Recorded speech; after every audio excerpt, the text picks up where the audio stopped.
Em nome do Pai, do Filho e do Espírito Santo. Amém. Ave Maria, cheia de graça, o Senhor é convosco. Bendita sois vós entre as mulheres, e bendito é o fruto do vosso ventre, Jesus. Santa Maria, Mãe de Deus, rogai por nós, pecadores, agora e na hora de nossa morte. Amém. São Felipe Neri, rogai por nós. Santana, rogai por nós. Nossa Senhora de Fátima, rogai por nós. Em nome do Pai, do Filho e do Espírito Santo. Amém. Bom dia a todos. Nós estamos aqui então na página 548 da biografia de São Paulo Apóstolo, escrita pelo padre Joseph Rosner. Estamos aqui para começar o item intitulado A Coluna e o Firmamento da Verdade. Primeira carta a Timóteo. A obra do apóstolo no Oriente estava concluída. Retomou então o seu plano anterior e dirigiu o seu olhar para a Espanha. Muitas razões nos levam a pensar que Paulo se fez à vela de Éfeso para a Espanha, passando por Marselha,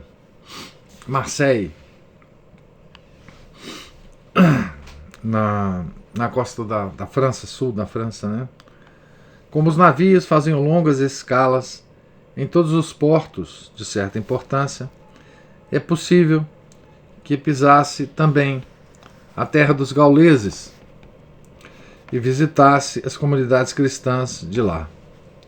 Alguns supõem que se deva ler Gálias em vez de Galácia na segunda epístola a Timóteo, capítulo 4, versículo 10. E se isso for verdade, parece ter sido acompanhado por Crescente, São Crescente, né? O mais antigo escritor que fala da missão de São Paulo na Espanha é Clemente de Roma, que provavelmente chegou a conhecer o apóstolo, se é que não é o mesmo Clemente referido na epístola aos Filipenses. Na sua epístola à comunidade de Corinto, refere a comunidade de Corinto é o Clemente, né? Na sua epístola à comunidade de Corinto, refere que Paulo, abre aspas, chegou até os confins do Ocidente, fecha aspas. O que, do ponto de vista de um romano, só pode designar a Espanha. Pelo autorizado fragmento de Muratori, o mais antigo documento sobre a coleção dos escritos do Novo Testamento, podemos concluir que Lucas não se referiu ao martírio de Pedro e à viagem de Paulo à Espanha por não ter sido testemunha ocular desses fatos. Aqui tem um mapinha com dois itinerários possíveis dessa suposta viagem de Paulo à Espanha. Um por terra, né, e o outro pelo mar, saindo de Roma e indo até Tarragona. Deixa eu ver se eu consigo mostrar esse mapinha aqui. Deixa eu ver aqui. Esse é o mapa tem dois trajetos no mapa, né? Um por mar e o outro por terra, dessa viagem, né? De Roma até a Espanha.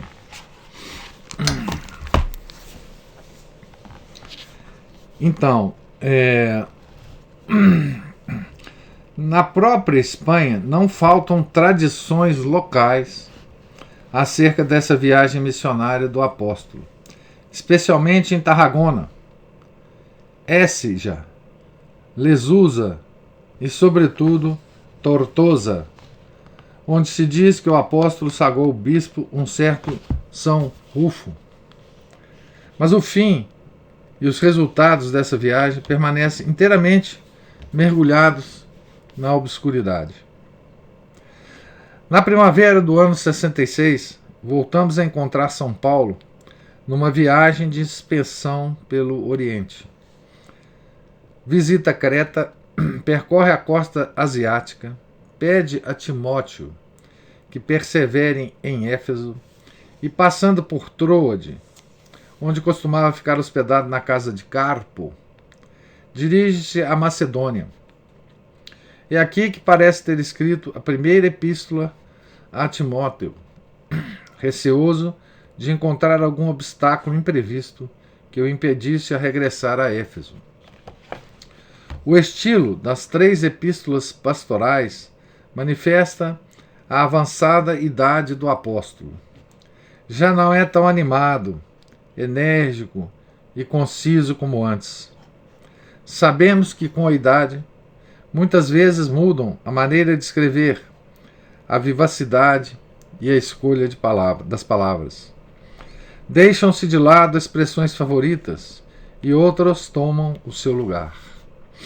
O vocabulário do apóstolo encontra-se agora influenciado pelas expressões idiomáticas dos países visitados, pelo meio social e pelas novas exigências de organização.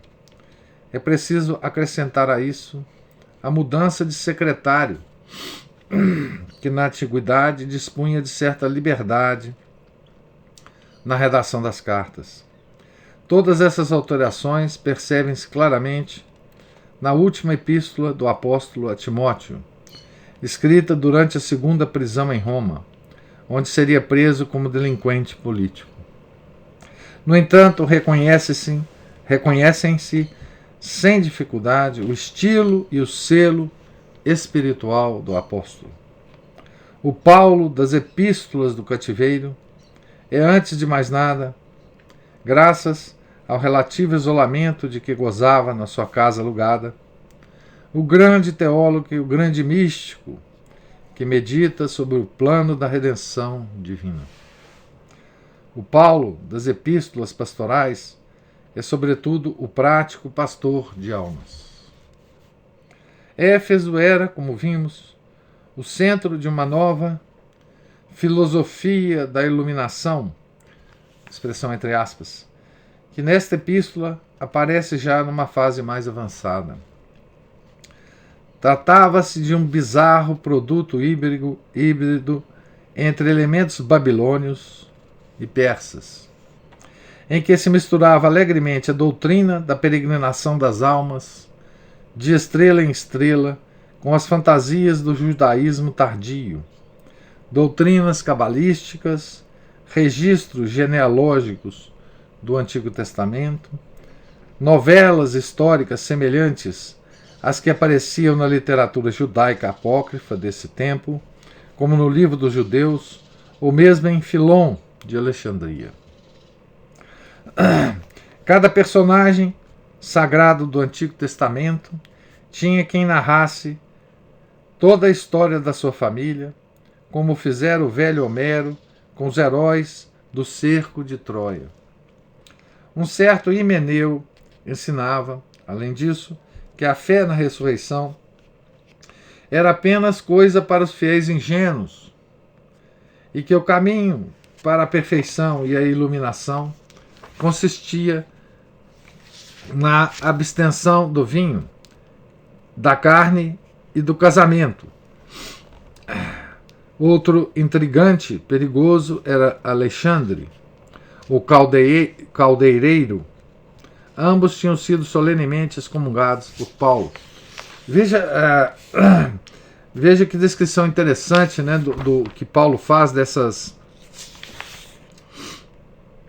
filosofia da iluminação, que está uma expressão aqui entre aspas, né?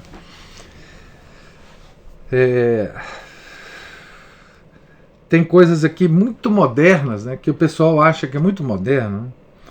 Essa coisa das almas, da peregrinação das almas, de estrela em estrela. Eu não sei se vocês já tomaram conhecimento disso, né? Mas existem certos grupos espíritas que acreditam nisso até hoje, né? Que você morre, você pode encarnar numa outra num outro planeta. Isso é a mistura do espiritismo com a teoria dos extraterrestres, que também é muito antiga, essa coisa de extraterrestre, né? Mas veja que lá no tempo de Paulo já existia isso, né, em Éfeso. Né? Veja como é que é aqui a cabala judaica, né, também se mistura nesse caldo dessas crenças. E finalmente o Himeneu, né? O Himeneu, o que ele ensinava, né? Ele ensinava que, bom, primeiro que a ressurreição era bobagem, né? Só coisa para gente, para fiéis ingênuos, né? Acreditar na ressurreição do nosso Senhor. E depois, o que ele propunha como caminho da perfeição, né? Ele propunha como caminho da perfeição e da iluminação. Veja, gente, toda vez que vocês ouvirem essa coisa de iluminação, tá certo? Vocês fazem o nome, o sinal da cruz e foge, tá certo? Iluminação e iluminismo. As duas coisas estão ligadas, inclusive, o movimento iluminista, né? Então, o caminho da perfeição e da iluminação. O que é? Abstenção de vinho, carne e casamento. Ora, isso é o que os cátaros defenderam na Idade Média. Tá? Os puros. Os puros. Então, veja, o catarismo, que tem fontes medievais muito precisas, também apareceu na antiguidade, né? Não é uma coisa nova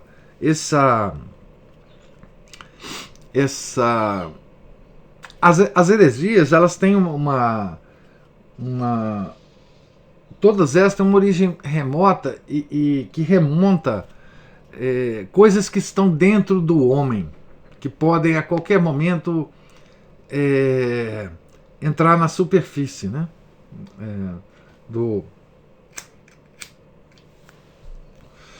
E abstenção de vinho, carne e casamento, tá? Isto, exatamente isso aqui, é uma característica moderníssima, tá certo? Basta que vocês peguem, por exemplo, uma figura ideal. Vou construir uma figura ideal aqui para vocês. Uma toda tatuada, que frequenta academia, preocupadíssima com a saúde, vegana, tá certo? Que tem horror de droga, não é? Que acha que qualquer coisa que come faz mal, provavelmente não vai tomar bebida alcoólica. E essa moça ideal que eu estou falando aqui, tá certo? Vai ser abortista e vai ser contra o casamento, claro. Não é? Então, nós temos hoje, andando por aí, milhares de discípulos do Himeneu. Agora, claro, se você falar para elas sobre o Himeneu, que ela é discípulo do Himeneu, ela vai rir, porque ela não sabe o que é isso. Não é? Mas são figuras que andam por aí nas ruas das nossas cidades, tá certo? Figuras dessa. Discípulos do Himeneu. Tá certo? Continuando aqui. Havia um outro grupo de hereges, ainda mais perigosos, a quem Paulo chama espíritos doentes, a expressão entre aspas, que davam ouvido a espíritos enganadores e doutrinas de demônios. Também a expressão entre aspas, porque são expressões da primeira carta a Timóteo. Tem a referência aqui. Esta gnose proliferava como gangrena, também a expressão entre aspas, porque também é a expressão na segunda carta a Timóteo. Era dificílimo combatê-la com argumentos racionais, porque se tinha refugiado no reino do sentimento e da fantasia. E com certeza encontrou uma acolhida favorável nas reuniões sociais piedosas e nos salões das grandes damas, como ocorreria mais tarde com os Rosacruzes e espíritas franceses e com os jansenistas de Port Royal. Nós já vimos sobre os jansenistas, né, quando falamos da Revolução Francesa, para cuja difusão contribuíram principalmente algumas mulheres cultas e piedosas de vida por vezes muito austera, embora escondessem sob o manto dessa severidade muita vaidade, muito orgulho. Aqui é sensacional essa comparação que o padre Rosner faz, né? Dos salões franceses, dessas mulheres piedosas, que foram famosíssimas, né? Na França do século... e tem também as do século XIX, tá? Aqui ele está falando, obviamente, do século XVIII, não é? E então, veja, piedosa está escrito aqui entre aspas, não é? Mas esse sentimento de que uma pessoa é piedosa, eu já falei isso para vocês aqui, né?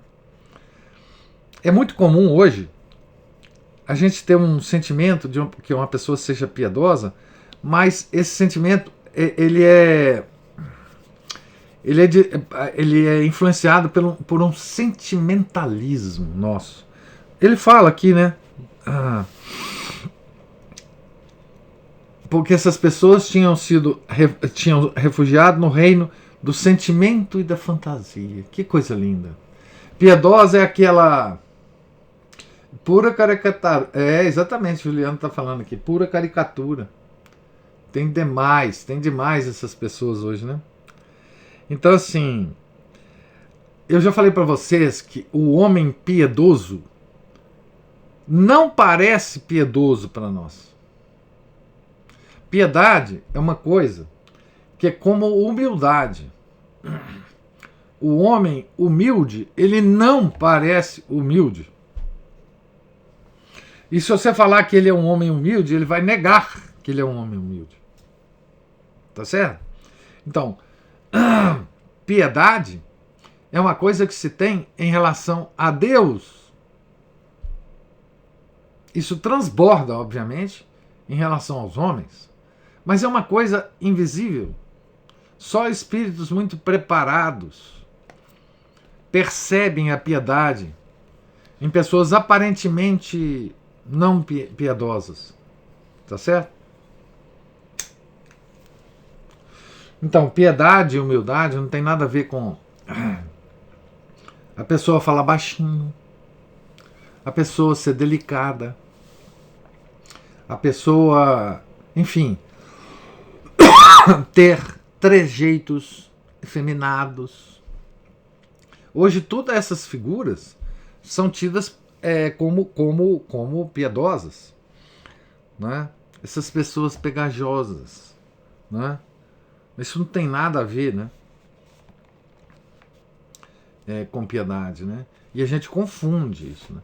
Por exemplo, a gente confunde uma pessoa franca, não é? Que às vezes até com temperamento assim que não é agradável para nós, né? Como uma pessoa que não é piedosa. Não, essa pessoa não é piedosa, não. Veja o jeito dele, né? Então, a gente tá muito longe da verdade, né? Tá certo? Aqui ele continua, olha que coisa interessante, né? As damas de Éfeso sentiam-se lisonjeadas por se encontrarem nas primeiras filas do novo movimento. O novo movimento era o cristianismo nascente, né? E nunca lhes faltavam presentes e convites. Daí a referência explícita do apóstolo aos que, abre aspas, pensam que a piedade é uma fonte de lucro, fecha aspas. 1 Timóteo 6, 5. aqui começou, como vimos, aquela barafunda de elementos gnósticos, maniqueus e neoplatônicos que se desenvolveria nos séculos seguintes, cujo único elemento comum consistia em buscar a solução do problema do pecado no dualismo do mundo, considerando a matéria como um princípio e a raiz do mal. Bem, aqui nós entendemos perfeitamente o Padre Rosa, né? Porque graças a Deus nós nos preparamos para a leitura disso, né? Mesmo inconscientemente, né? Quando nós estudamos o livro do professor Orlando, né? Sobre o antropoteísmo, né? Talvez se a gente tivesse lendo aqui pela primeira vez sobre esse assunto, talvez a gente não entendesse bem, né?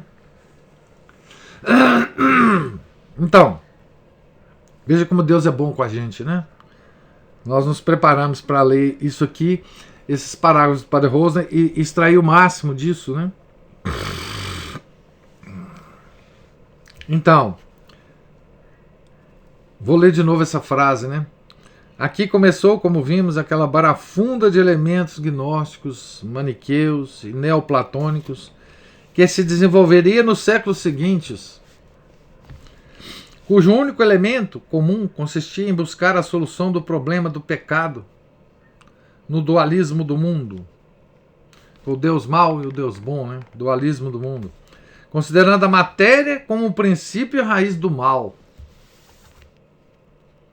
Isso vai espirrar lá no Lutero, no Calvino, né?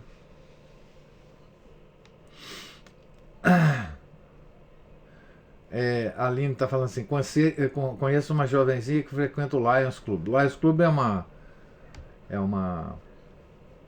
associação ligada à maçonaria, né? A descrição está super atualizada, infelizmente. Que coisa, né? É impressionante isso. Porque assim, a gente conhece isso aqui na pele, né? Essa descrição aqui do tempo do Paulo, né? Paulo via nessas vagas lucubrações um grave perigo para o claro conceito da fé. Nunca se podia atacá-las diretamente, porque o sistema se modificava todos os dias.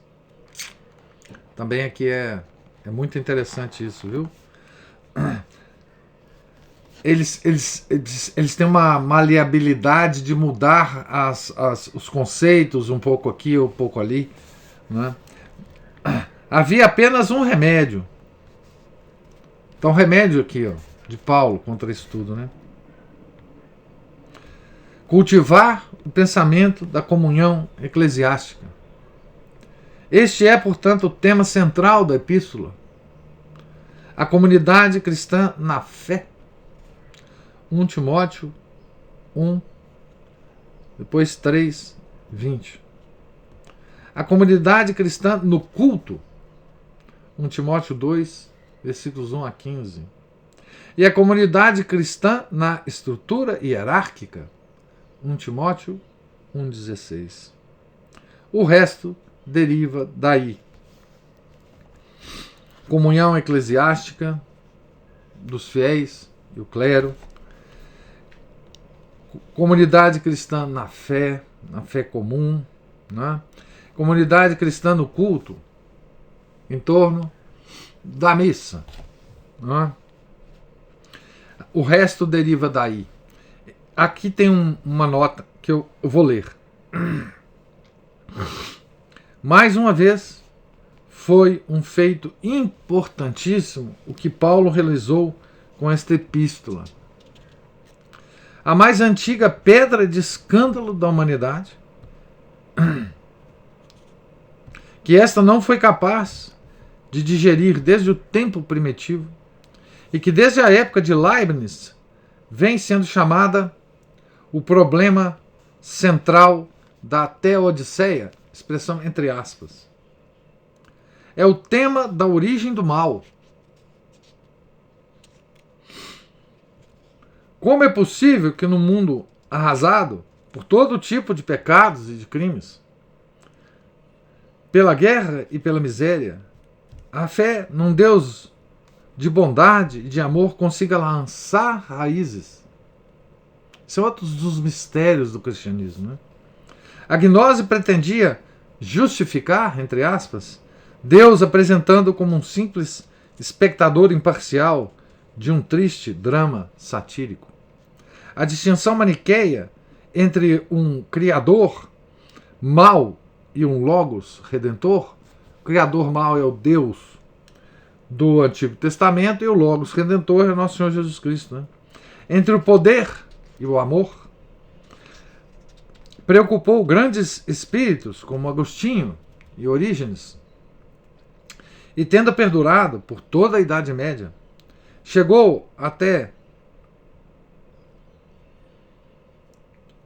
esses teólogos, entre aspas, dos nossos dias, que se sentem na obrigação de sacrificar a onipotência de Deus ao amor de Deus, e, por assim dizer, buscam um álibi para o Deus do amor no mundo de calamidades.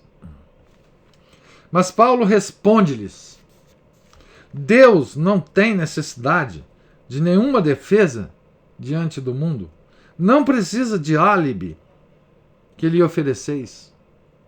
É o homem quem está sentado no banco dos réus, e foi Cristo quem o absolveu. Por quê? Abre aspas. Jesus Cristo veio a este mundo salvar os pecadores, dos quais eu sou o primeiro. Fecha aspas. 1 Timóteo 1,14. Gente, tem uma expressão aqui nessa nota que é a própria nossa situação hoje. Eu vou reler.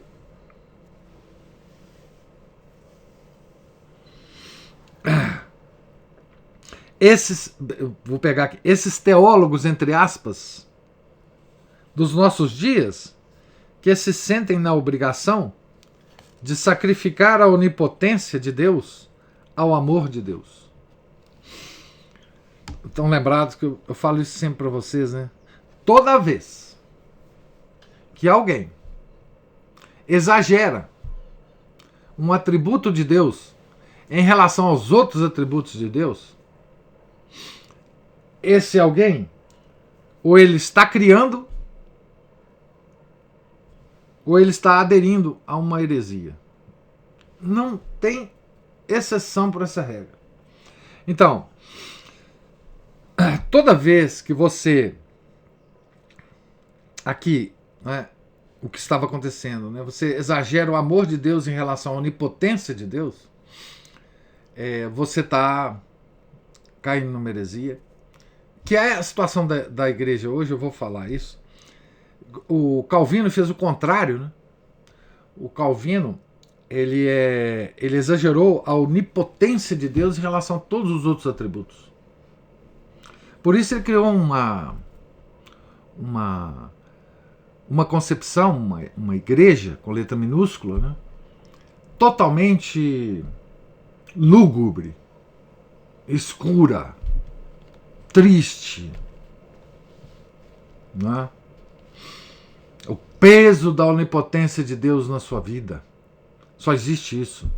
Ele sabe tudo o que você faz e vai te condenar. Tá certo?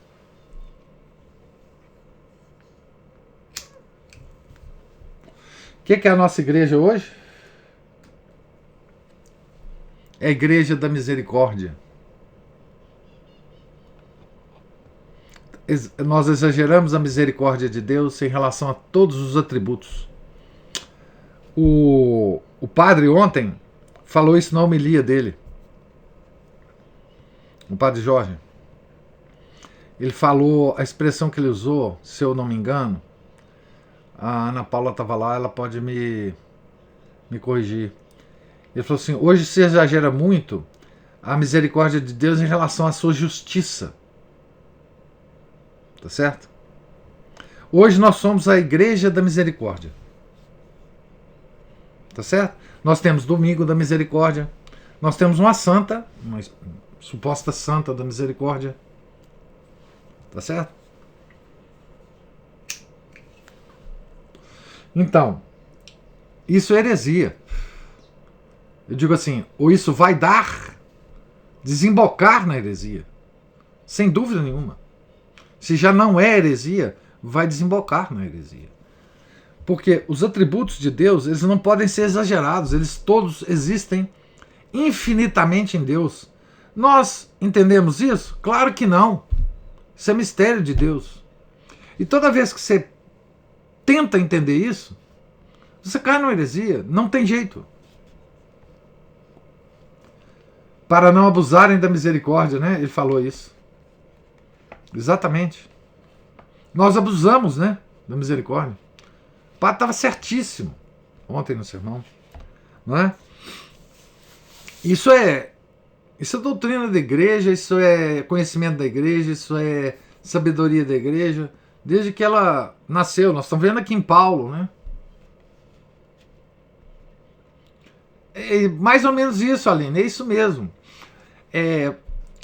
Aline fala assim, pela grande misericórdia não preciso me preocupar, já estaremos salvos. É isso mesmo. Quer dizer, é aquele pensamento assim, eu já ouvi isso de um padre, velhinho,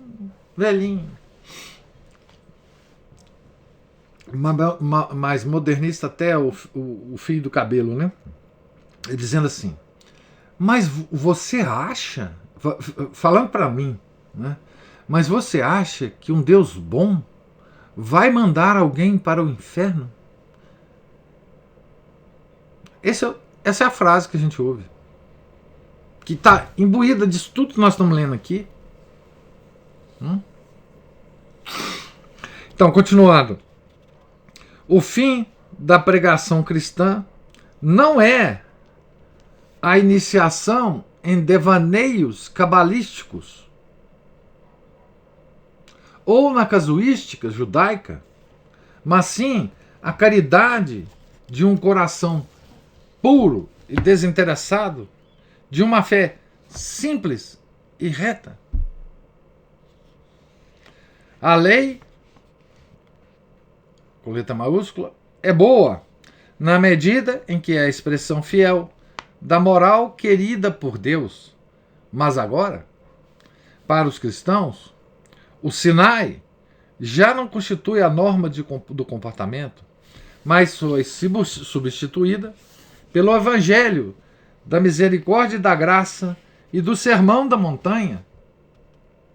Já não estamos submetidos ao frio imperativo do dever, mas somos movidos pela caridade, pelo calor da caridade, né? Pelo fragor da caridade. Sermão da montanha, né? Na atuação exterior, a lei antiga e a lei da graça estão de acordo, o que não quer dizer que a sua eficácia seja idêntica. Olha que coisa interessante, sutileza de pensamento católico, hein, gente? Que ninguém tem essa sutileza, né? Vou reler essa frase. Na atuação exterior, a lei antiga e a lei da graça estão de acordo, o que não quer dizer que a sua eficácia seja idêntica. No ocaso da sua vida, o apóstolo volta novamente o olhar para o seu passado pré-cristão. Julga-o agora com mais serenidade e nele enxerga, sobretudo, o grande milagre da misericórdia divina.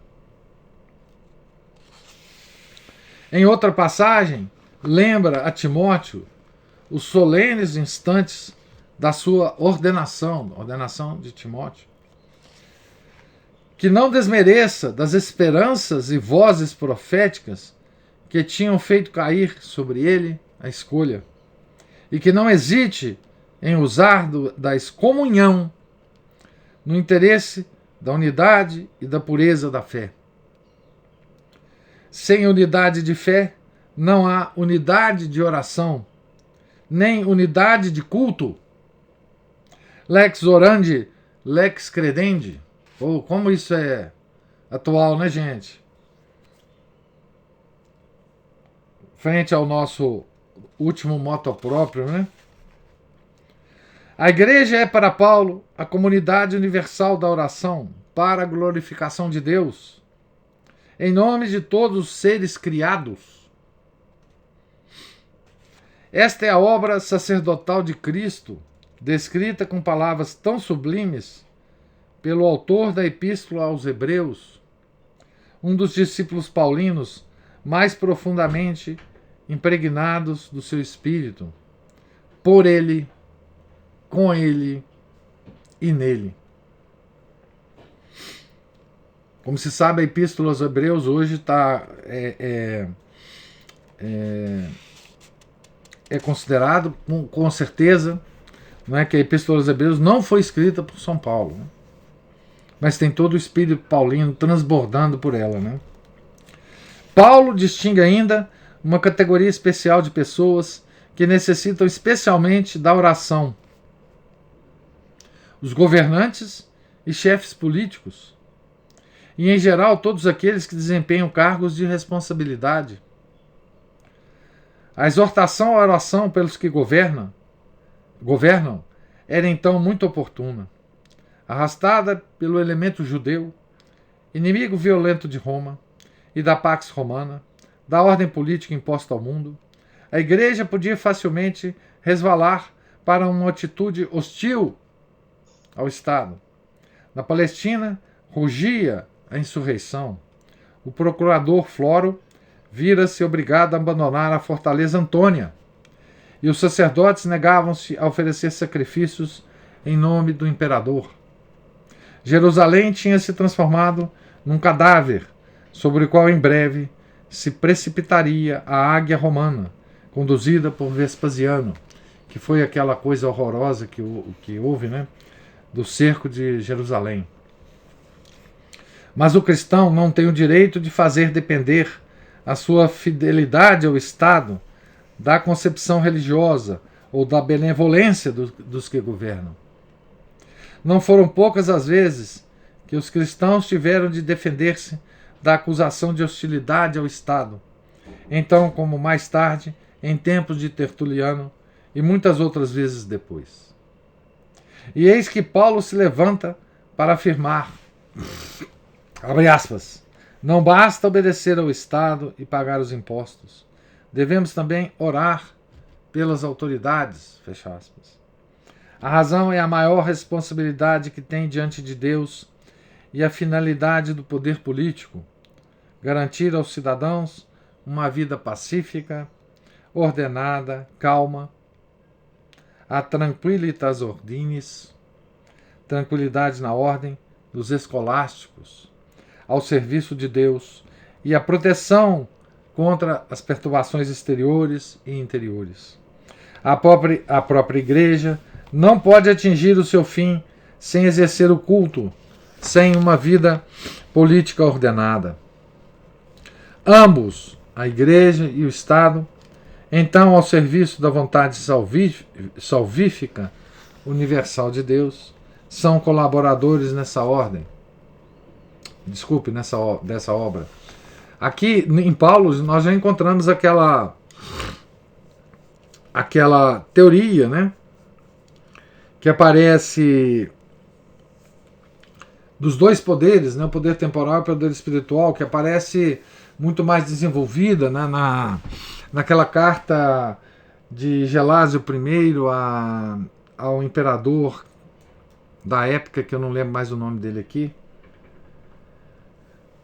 A carta que tem o título de Duo Sunt, né? Dois são os poderes, né?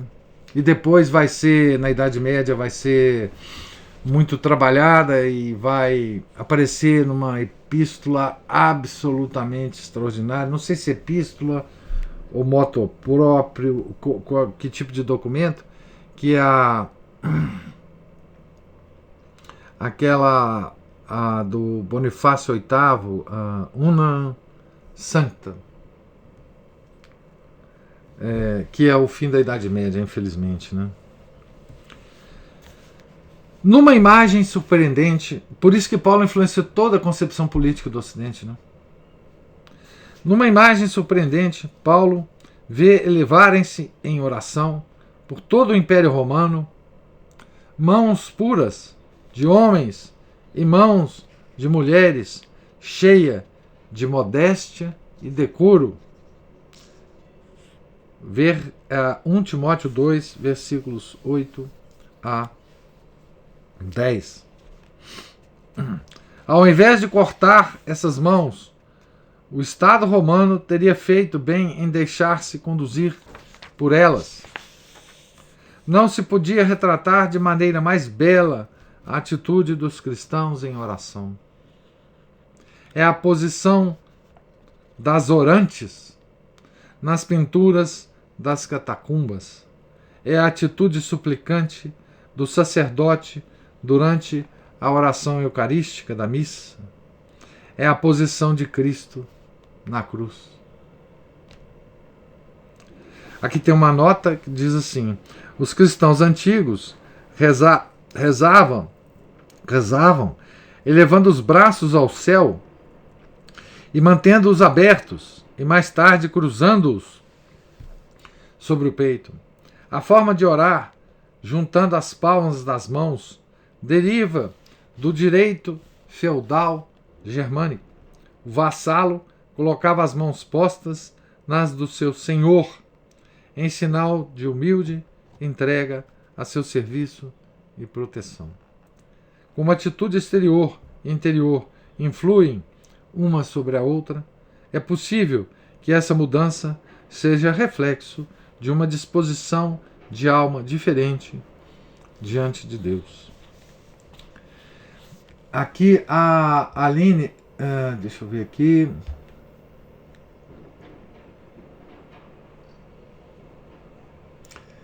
A Aline coloca aqui isso, a duo sunt, né?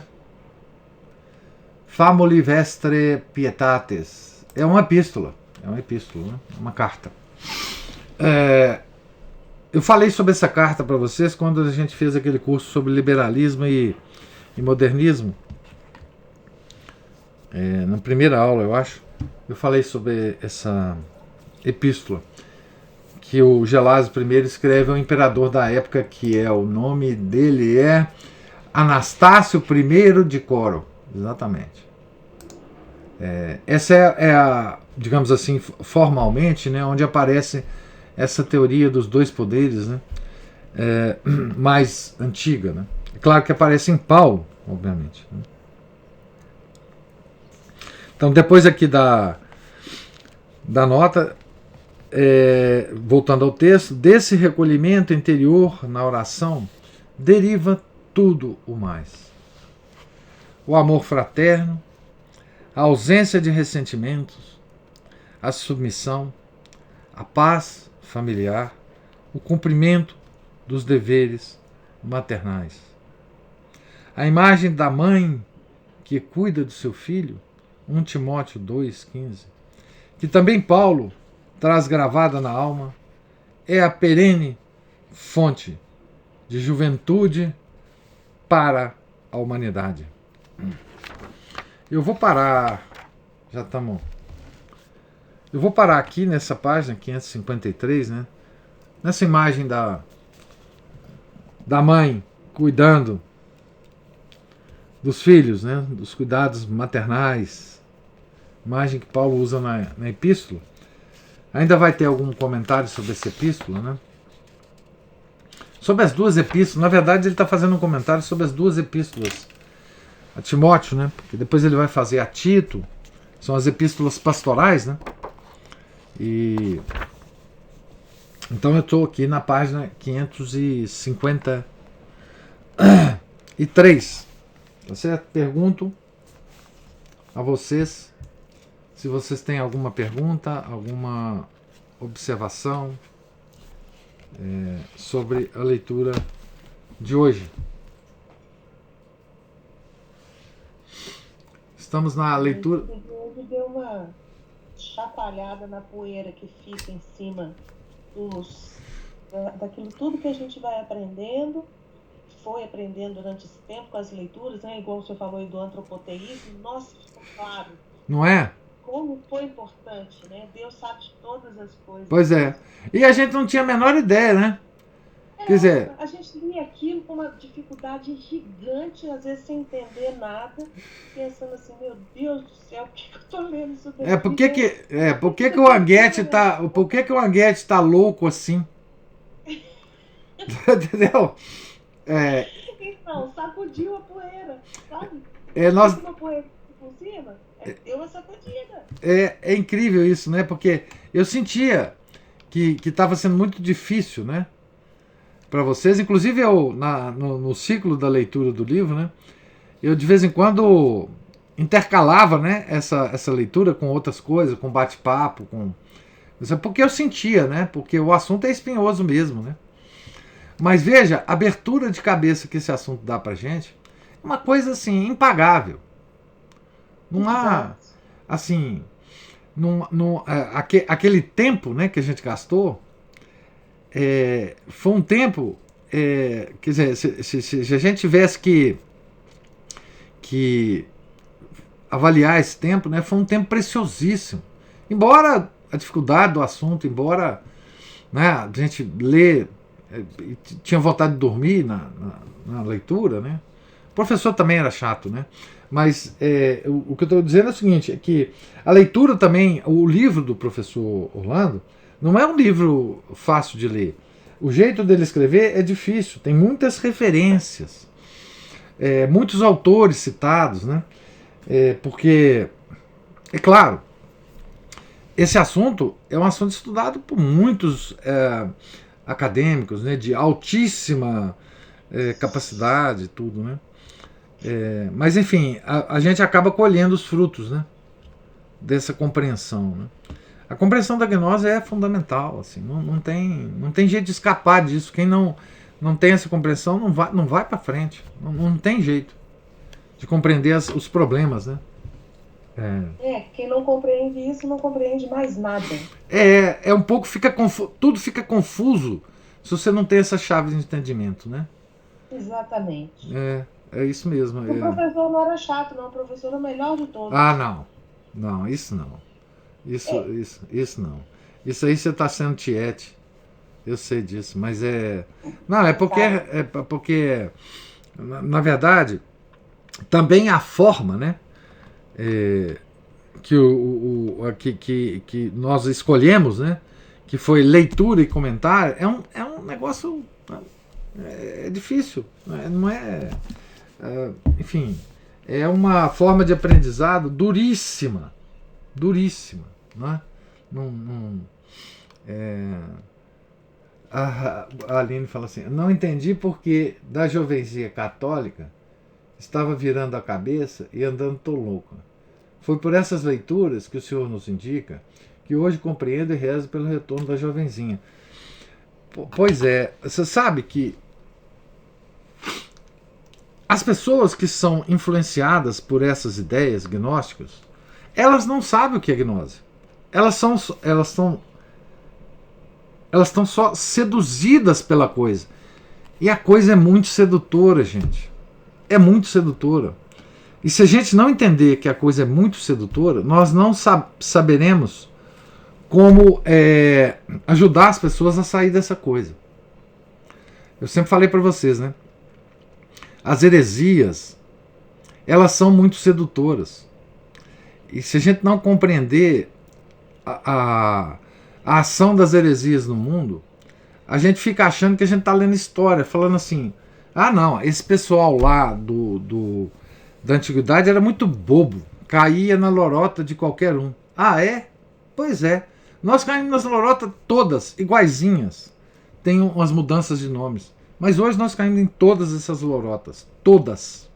Sem tirar nenhuma. Né? Nós somos um pouco discípulos de Himeneu. Não é? Vinho, como é que ele falou? Vinho, que era para abster? Vinho, carne e casamento.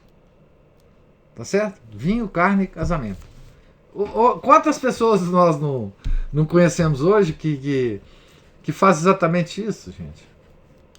E tira um dos três, ou tira os três, ou tira um, ou tira dois. Ou tira os 3 e mais algumas coisas, né? O vegano tira muito mais do que só carne, né? Mas vegano eu nem considero, porque a pessoa que é vegana, coitadinha, ela tá impregnada de gnose, não tá sabendo. Mas ela pinga gnose, né? Pinga gnose. Pois é, mas nós vivemos nisso aí. Esse pessoal que cultua o corpo, né? Aliás, ontem colocaram uma fotografia de um padre no nosso grupo, né? Um padre que malha, né? Padre malhado. Nessa comunidade dos cultuadores do corpo, gente, o que existe de gnose não é brincadeira, não. É impressionante, né? Mas alguém tinha levantado a mão aqui, eu não sei se foi Giovana, se foi... Depois apagou. E eu silenciei ela. Giovana, desculpa.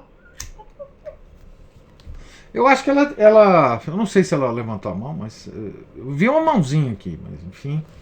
Não percebi que depois desapareceu. Não foi eu, não. Eu nem vi que a Ju tinha me silenciado. Por que, Ju? A Ju não quer... Não, a Ju não quer... A Ju não quer nada com você não, viu? Mas então... Gente, é isso, né? Que bom que nós lemos isso depois de ter estudado a duras penas, né? A questão da gnose.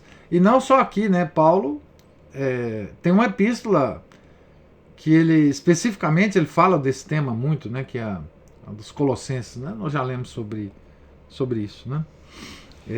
Enfim, a gnose era uma coisa de então, e uma coisa de sempre, e uma coisa de hoje.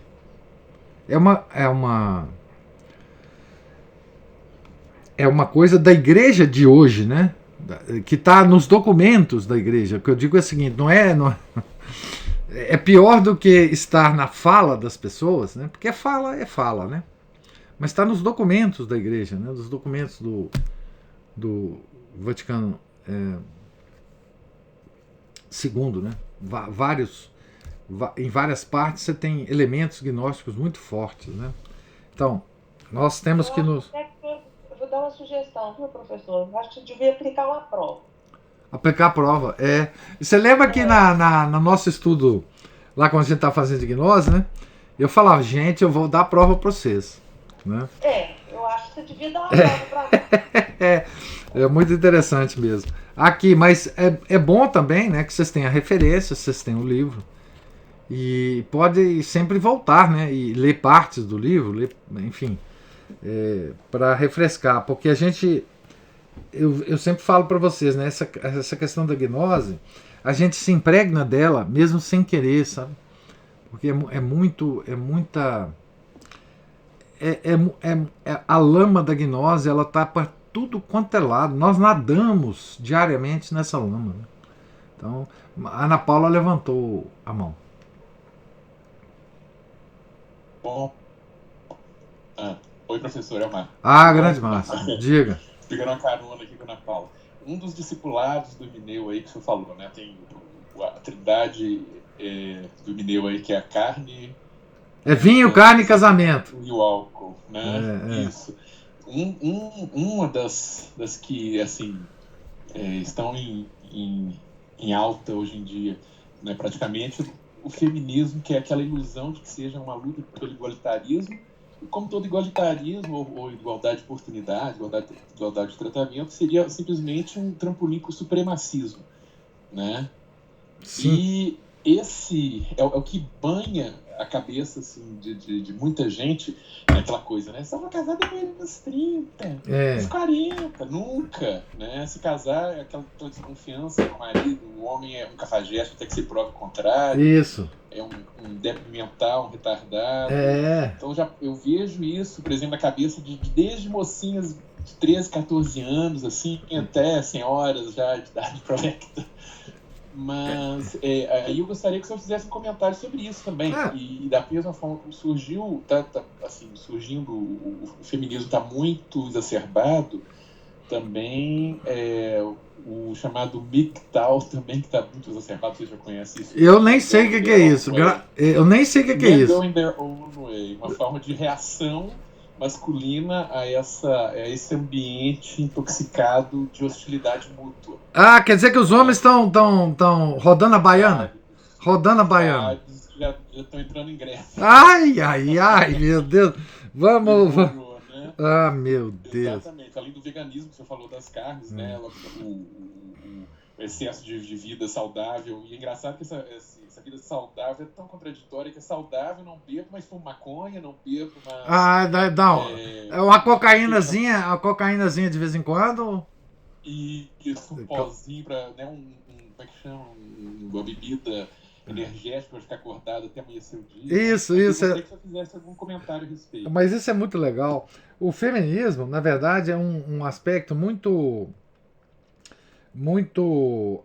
exacerbado do catarismo, né? Os cátaros, eles tinham a seguinte ideia: nós não podemos, eles eram contra eles eram a favor, inclusive, do aborto, porque é o seguinte, eles consideravam que era uma maldade você gerar uma vida para este mundo.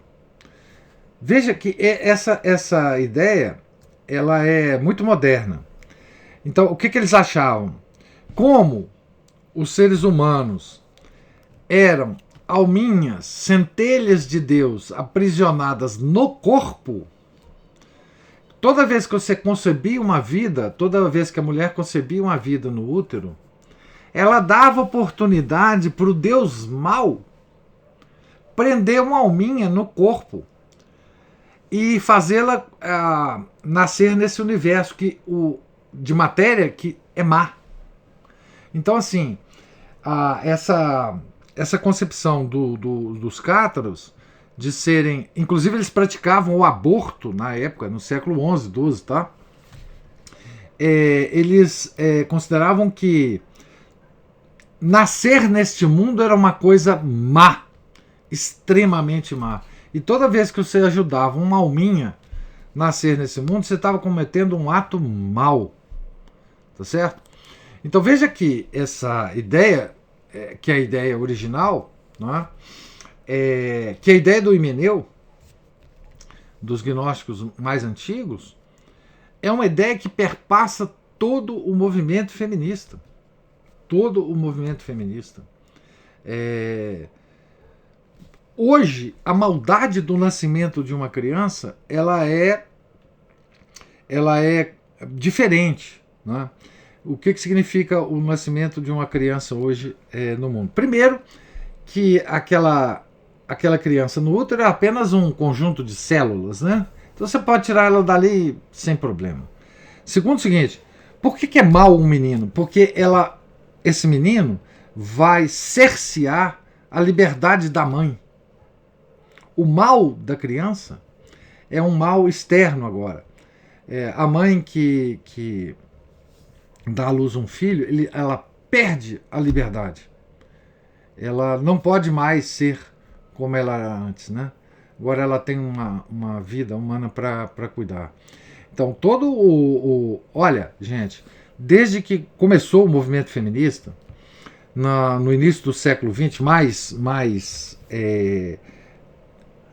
com manifestações mais externas, né? Com aquela mulher lá que é demoníaca, a Margaret Sanger, que foi a fundadora dessa clínica de aborto nos Estados Unidos, que já matou mais de 50 milhões de crianças no ventre. Eu acho que está em torno de 65 milhões hoje. O que eles não tinham, e essa Margaret Sanger, ela convenceu, também não precisava muito esforço, né? Ela convenceu a família Rockefeller a financiar estudos para alguma tecnologia que fosse ou abortiva, um remédio que a mulher tomasse e abortasse, ou um medicamento que evitasse que ela engravidasse. Isso nas décadas de 10 e 20. Isso nasceu com o movimento feminista. Até que, finalmente, na década de 60, né, descobriram lá e fizeram a pílula. Né? Tá certo? Mas isso era sonho antigo. E sonho, certamente, quer dizer, dos cátaros, né? Quer dizer, veja que o mais íntimo sonho dos cátaros, que é não deixar nascer mais ninguém nesse mundo, está sendo possível hoje, né? E está sendo implementado hoje, né? E veja como esse catarismo é uma coisa terrível, né? Porque isso também tomou outra forma, essa luta contra o nascimento das pessoas nesse mundo, né? Que é a restrição da população do mundo, não é? A restrição demográfica. Não é? Então, hoje existem pessoas que defendem que a grande parte da humanidade seja de alguma forma assassinada. Não é? Dizem, muitas pessoas publicamente dizem isso, né? Que o mundo só comporta, na cabeça deles, né, 500 milhões de pessoas. Ora, quem fala isso está dizendo o seguinte, que tem 7 bilhões de seres humanos no planeta que têm que ser eliminados. Né? Então, controle populacional é uma coisa que está junto com esse catarismo. Tá certo? Por isso que eu falo que todo o nosso ambiente é cátaro. Né? Todo o nosso ambiente é cátaro. E assim, lutar contra o catarismo, você me informou agora que tem movimento agora de homens, né? Saindo assim na rua, bamboleando, deve ser, né? Para lutar contra as feministas. Também é catarismo puro, tá certo? Porque eles aceitam essa coisa do homem e da mulher, do empoderamento feminino, né? Esse nunca foi na humanidade o pensamento geral das pessoas, né?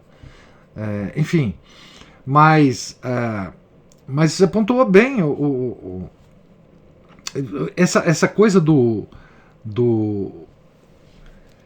feminismo é puro movimento cátaro modernizado, né? Eu certa vez eu andei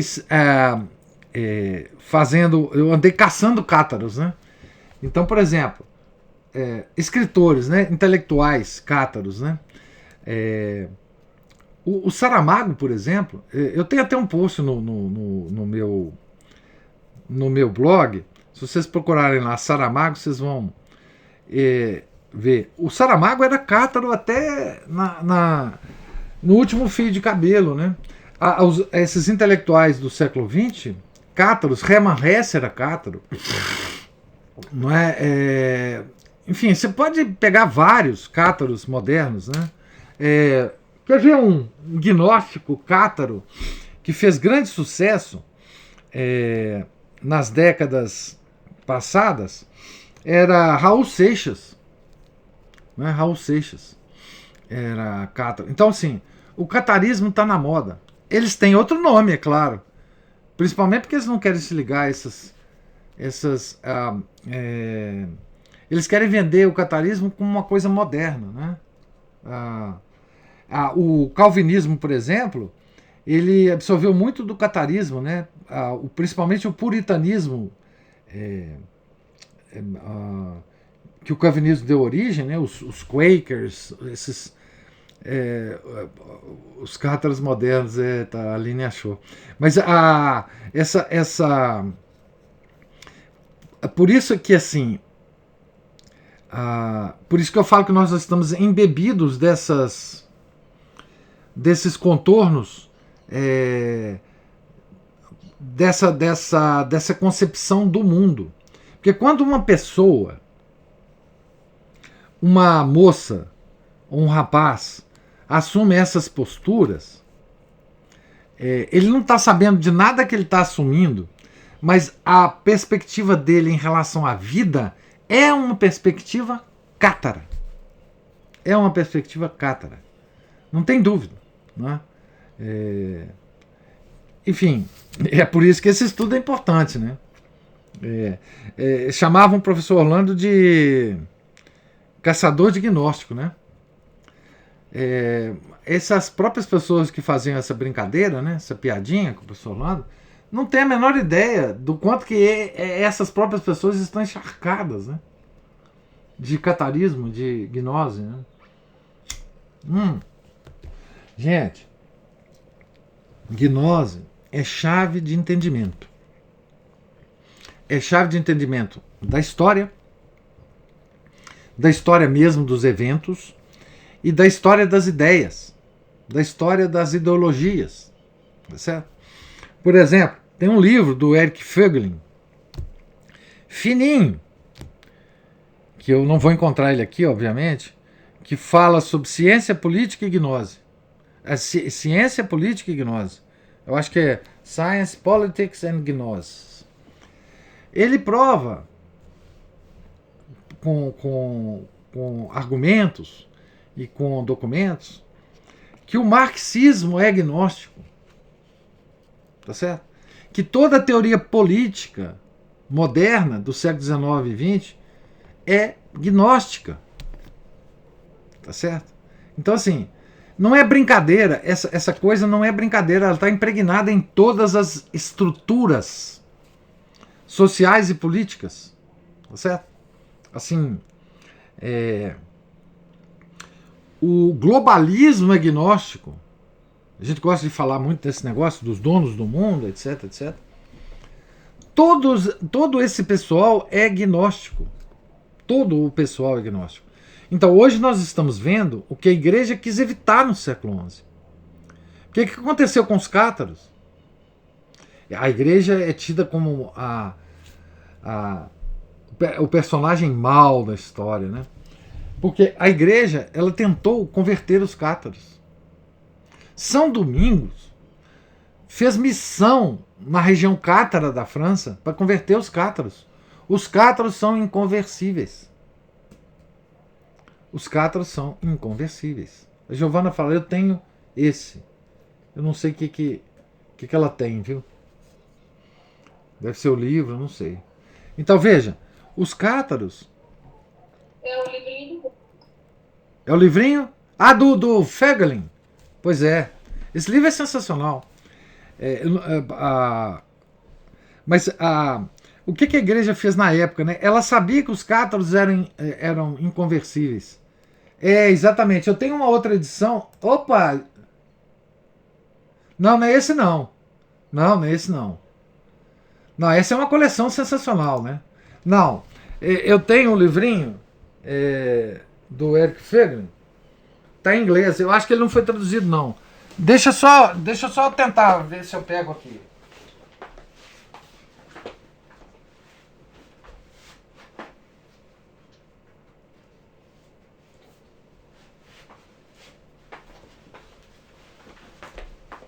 Gente, houve um milagre aqui que eu achei o livro. É esse aqui, ó.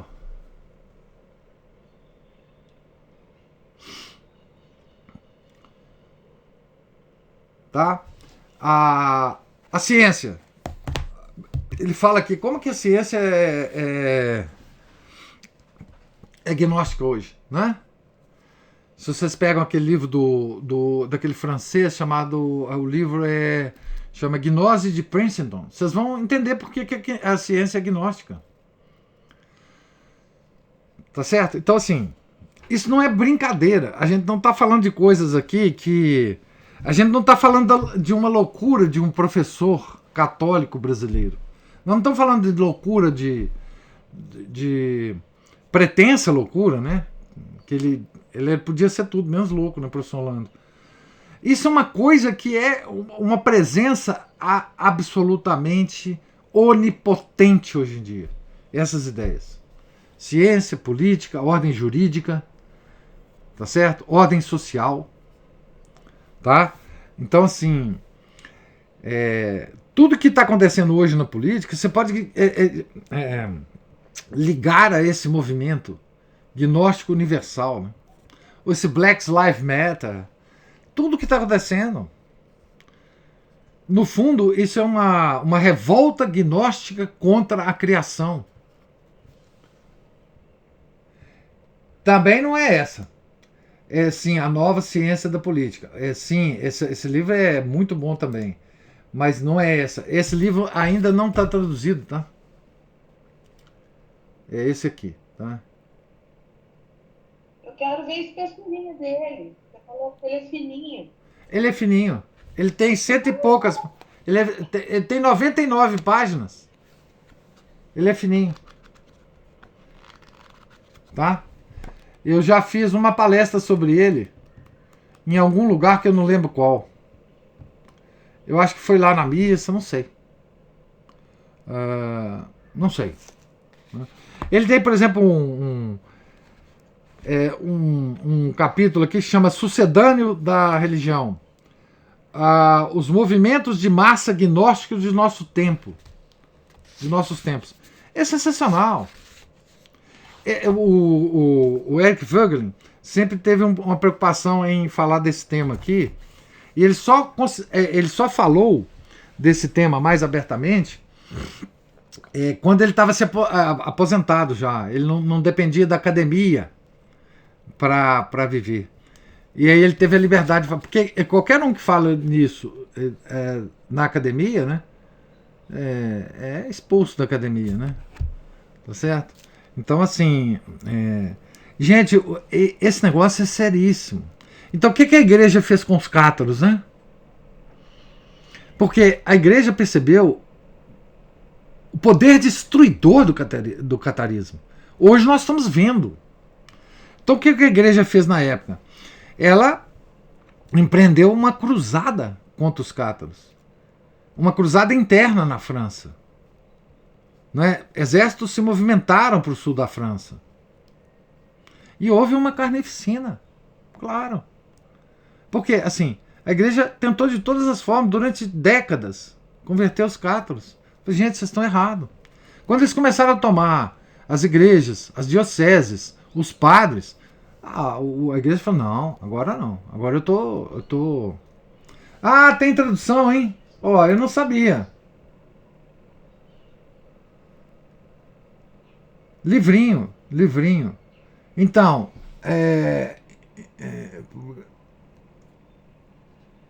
então, de Coimbra, sim, em Portugal. Legal, eu não sabia. Eu não sabia que tinha... Então, gente, aqui, compra esse livro, viu? Porque esse livro vale muito a pena. Comprar, tê-lo, viu? Legal. Não deve ser barato, porque é edição em Portugal, né? Você vai pagar o frete depois em euro, né? Provavelmente. Mas vale a pena. Vale a pena. Tá? Vale a pena o dinheiro, viu, gente? Quem tem, né? Obviamente. Vale a pena o dinheiro aí. Gasto nesse livrinho. É muito interessante. E o Eric Voegelin é uma figura, um acadêmico de 4 costados, né, gente? Não, o Eric Voegelin não é brincadeira, né? Então, Ana Paula levantou a mão. Pois é, professor. Não, claro. Manda abraço. É o seguinte, eu gostaria apenas, só para terminar rapidamente, eu fizesse um breve relato do não só o que os cátaros fizeram em termos dessa heresia, praticamente, e daí surgem também as ideologias que permeiam a cabeça das pessoas, mudam os comportamentos, mas eu também lembro que li há muito tempo atrás que havia realmente distúrbios civis bem à semelhança do que as ideologias causam hoje em dia. Saques, profanações de igrejas, atentados políticos. Você confirma? Confirmadíssimo. Olha, os cátaros, eles queimavam as igrejas. Assim, eles chegavam nas dioceses e tentavam convencer o bispo sobre o catarismo. Muitos aderiram, muitos bispos do sul da França aderiram ao catarismo. Tomaram as igrejas e começaram a pregar o catarismo, como se fosse a religião católica. Eles se chamavam puros. Então, eles diziam assim, toda a pureza da religião católica está conosco, não está com vocês. Olhe para nós. Nós é que somos o verdadeiro catolicismo. Isso é característica de todo o herege, né? Além disso, o Papa mandou um legado para conversar com os líderes dos cátaros. E eles simplesmente mataram o legado do Papa. Eu esqueci agora o nome dele. Simplesmente mataram. Eles saquearam. E aí, se o bispo não quisesse conversa com eles, eles incendiavam as igrejas. Matavam os padres. Esses caras são impressionantemente parecidos com os nossos revolucionários de hoje, né? Aliás, esse negócio de matar padre, invadir igreja, enfim, pegar as hóstias do sacrário e jogar fora, enfim, isso é coisa de todo revolucionário, desde sempre, né? Na Revolução Francesa, quantas coisas dessas não aconteceram, né? Então, assim, matavam impiedosamente padres, bispos, legados papais. Quando eles mataram o legado papal, aí sim que os poderes temporais começaram a ficar preocupados, né? E aí o Papa insistindo que os poderes temporais agissem, etc, etc, etc. Aí sim que foi a cruzada, né? E que foi o massacre dos cátaros no sul da França, né? E eles acham que a igreja fez um mal danado, né? Em matar os cátaros. Coitadinhos, vamos dialogar, né? Então, assim, sim, os cátaros faziam isso com maior tranquilidade. E a outra coisa, eles tinham um ritual de suicídio assistido. O máximo da mística cátara era você se suicidar. Por quê? Porque você ia libertar aquela centelha divina se matando. Você ia libertar aquela centelha divina do Deus mau. Tá certo? Para vocês lerem um resumo disso, né? Tem um capítulo do livro do Belloc, das Grandes Heresias, que descreve bem essas coisas do catarismo, né? A crueldade dos cátaros é impressionante, tá? Impressionante. Agora, tem sites de cátaros modernos, viu, gente? O catarismo hoje é pregado através de sites. Antigamente eu tinha essas referências. Hoje eu acho que eu não, talvez, mas existem sites gnósticos e cátaros que pregam o catarismo hoje. Esse ritual do suicídio tinha um nome, eu acho que é consolação. Tinha um nome que a pessoa era preparada, etc. E o máximo, né, que ela atingia na mística cátara é o suicídio. Tá certo? Então, assim, então, a eutanásia é uma coisa cátara, né? A eutanásia é uma coisa cátara. Essa coisa de libertar o homem do sofrimento. Vamos abreviar a vida. É uma coisa cátara. Então, por aí vocês veem que tem tudo. Todos os aspectos da nossa vida hoje tem elementos dessas deformações mentais, né? De ideias dos antigos. Então não é brincadeira. Não é brincadeira. Quem brinca com isso, dizendo que você é um caçador de gnóstico, de cátaro, quem brinca com isso não tem a menor ideia da gravidade da situação. Por isso Paulo lutou contra isso tão bravamente. São João também fala muito, né, sobre esses movimentos. Eles já previam, né, o mal que esse pessoal podia fazer à humanidade. Esse pessoal é cruel. É cruel. A crueldade é máxima. Não é brincadeira. Não é brincadeira. Não. Vou fazer um comentáriozinho rápido. A gente já se acha em minoria diante das coisas que a gente percebe em nós mesmos e no nosso entorno, né? Então, não é incrível dizer que... Incrível não, né? É absolutamente natural dizer que tem muito mais cátaros e muito mais dessa gente toda espalhada pelo mundo do que católicos propriamente ditos. Eu estou dizendo católico, né? Não tem Cristão. não tem nem dúvida, porque se o próprio modernismo nosso está embebido de gnose, gente, não tem jeito, ué. Essa coisa é triunfante hoje, entendeu? Triunfante, o senhor falou a palavra certa. É triunfante. Hoje nós estamos vivendo num mundo em que essas ideias triunfaram. Elas triunfaram, não é? Elas não estão, por exemplo, como estava na Idade Média, um movimento geograficamente contido. Não. Não. Não é? Não há hoje nenhuma contenção geográfica. Ela está espalhada pelo mundo inteiro. E mais, o que é pior, né? Toda a liderança, todos os homens de poder, seja no campo financeiro, seja no campo espiritual, em todos os campos, no campo jurídico, elas estão embebidas com essas ideias. Embebidas com essas ideias. Não é?